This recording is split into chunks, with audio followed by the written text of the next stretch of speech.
ketika Anda melihat atau melewati Riyadhul Jannah, percikan dari taman-taman surga yang memberikan ketenangan, kenyamanan saat Anda masih berada di dunia. Apa taman-taman surga yang dimaksudkan itu? Teruskan. Farta'u.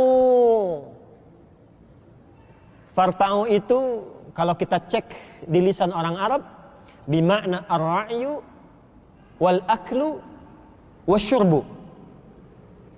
Cepat ambil dengan semangat, ya, makan, minum, dan nikmati. Bapak Ibu, kalau ada hidangan yang enak-enak nih, contoh ya, ini cuma contoh aja ya, cuma contoh, jangan dianggap serius ya.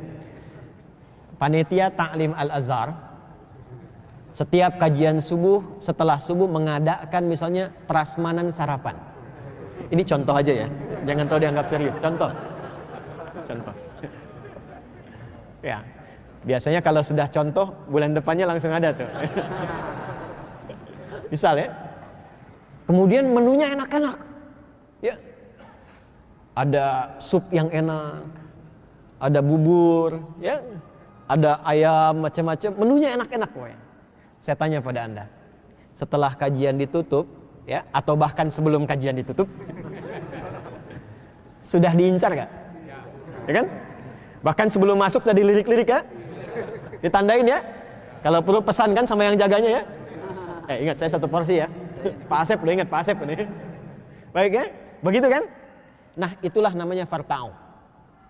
Itu namanya farta'u. Ar-ra'yu, berusaha dengan sungguh-sungguh untuk mendapatinya. Kemudian wal aklu wasyurbu, dan jangan tanggung kalau sudah didapat, cepat konsumsi dengan nikmat, ya, dengan enak.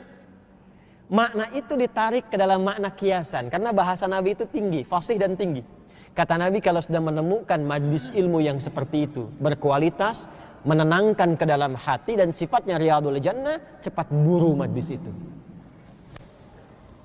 Dan itu nggak mudah.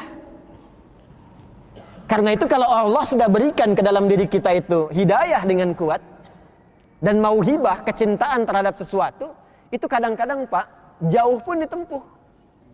Jauh pun ditempuh. Kadang-kadang udah cari jadwalnya dulu tuh. Ya, kalau kita sudah merasakan kenikmatan dalam ta'limnya, kenyamanan dalam majlis ilmunya, terasa ke dalam jiwa dalam pengamalannya, itu sudah fitrah itu. Nanti Allah tanamkan dalam jiwa kita kesenangan untuk mendapatinya. Jangankan dekat dia, jauh pun bisa diburu. Jadwalnya kapan tuh? Ya, dan kalau kelewat pun Anda bisa gelisah. Kenapa sih? Adminnya dimarahin tuh. Admin, kenapa nggak dibilangin dari tadi? Itu bisa muncul. Bisa muncul. Dan itu dijawab langsung oleh Nabi lewat satu hadis lagi. Yang kemudian diviralkan oleh Imam Ibnu Majah dalam sunannya nomor hadis 233. Diriwayatkan dari sahabat Abu Darda radhiyallahu ta'ala anhu. Man salaka tariqan yaltamisu fihi ilma sahalallahu lahu tariqan ilal jannah. Kalau ada orang yang sudah seperti itu, ya, sudah memburu majlis ilmu, majlisnya kualitasnya benar, mengarahkan kepada ajaran yang benar, memberikan perubahan kepada hidupnya, dan dia punya kemampuan untuk mengejarnya, maka setiap langkah yang dia tempuh untuk mendapatkan majlis itu langsung diperintahkan oleh Allah kepada malaikat, catat setiap langkahnya untuk meringankan langkahnya di akhirat menuju surganya.